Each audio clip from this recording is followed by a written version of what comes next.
So, kamusta na mga idol? Boxing update tayo ngayon. Pero bago tayo magpatuloy, pa-like and subscribe naman po bilang suporta sa ating YouTube channel. So, Naoya Inoue, matapos nga pong ma-issue noon sa ginamit nga na gloves sa kanyang naging laban kay Stephen Fulton, ay tila ngayon po'y pinag-uusapan na hindi na makakalust pa ang mga nilagay nga po na bakal or pampabigat nitong si Naoya Inoue sa magiging undisputed fight nila ni Marlon Tapales sa December 26.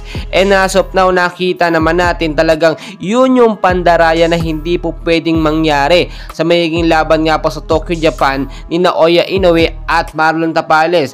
Kung nakita po ninyo, minamatsagan talaga at inoobserbahan po mismo ang mga ginagamit na materials dito nga po sa magiging undisputed fight nila. Hindi po basta-bastang laban ito, undisputed world champion po ang pinag-uusapan dito. So malabang or marapat lamang na suriing mabuti yung gagamitin, especially yung gloves na tatama nga sa boksingero. Ang dapat po kasi maging fair, walang pabigat at nakita nyo bukod po sa gloves na sinasabi natin, ito rin po si Naoya Inoue ay kailangan daw 100% na idaan sa anti-doping test. At sinasabi ng ilan, siguradong magpopositibo ito kung hindi dadayain. Pero alam naman natin sa Tokyo, Japan mangyayari ang kanilang undisputed fight ni Marlon Tapales. And talagang mangyayari dito, lutong laban, mas papaboran po ng mga komite itong si Naoya Inoue. So, hindi ba kayo nagtataka bakit laging panalo or walang talo itong si Naoya Inoue at tinuguring halimaw ng Japan?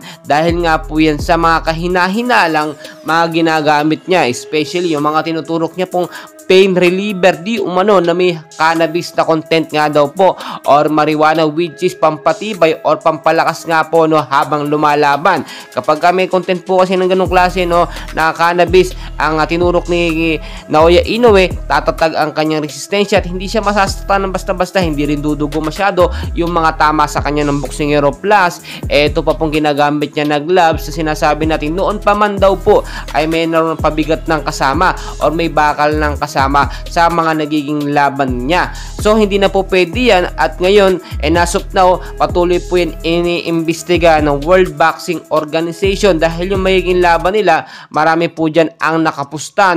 Malalaking boxing promoter din po ang humahawak dyan. So hindi lamang itong si Naoya Inoue, pati si Marlon Tapales din i-check nila yan yung gagamiting gloves. And alam naman natin walang pandaraya at natural lang po ang mga ginagamit nga po ni Marlon Tapales sa mga nagiging laban niya. May mga talo na ito si Marlon Tapales, pero nakita nyo naman hindi yan itatapat dito kay Naoya Inoue kung hindi po yan makakapalag. So ano't ano man ang mangyari, suportahan natin ang ating kababayan na si Marlon Tapales. And as of now, talagang pinapakita ni Tapales ang kanyang mga training na ginagawa. Daily po yan at wala po siyang minimiss or namimiss na mga updates. And please guys, dyan lang po kayo, ilang araw na lamang magsisimula na undisputed fight Marlon Tapales at Naoya Inoue. And please don't forget to like and subscribe for more boxing updates sa Pilipinas.